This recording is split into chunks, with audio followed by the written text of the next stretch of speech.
how did Mr. Cartoon and all that come into your life? What does that all mean? Like, give me a little rundown. Um, I regard Cartoon as like now one of my best friends. We talk on a regular basis. I've not only grown that relationship with him, but I also look at him as a mentor because he ultimately is doing everything that a lot of people strive to do. He kind of wrote the blueprint for people like myself. Not everyone, but people like myself.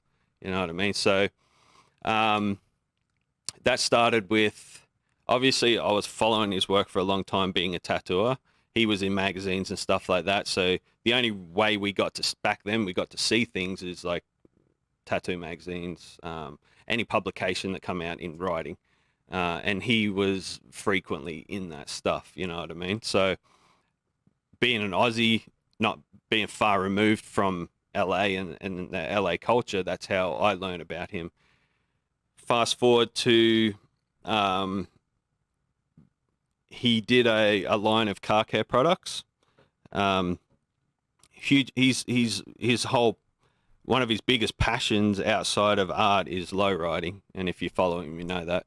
Um, so he developed a car care cleaning products line, and as soon as I saw that, I was like, "Oh shit, this is like dope." You know what I mean? This is like something huge. So I hit him up to sponsor the bike I was building at the time, which was a lowrider style bike that was going to be the first one in Australia to that level, and really kicked off a whole scene.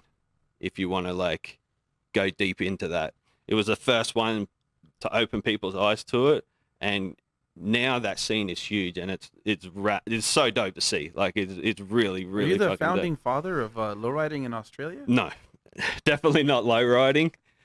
That style of bike, I had a fairly decent hand in creating that scene, um, because it started something that people hadn't seen before, and that was the Mexican style lowrider style bike that the guys built that were into lowriders out here. Um, so then I hit them up. They agreed to sponsor me.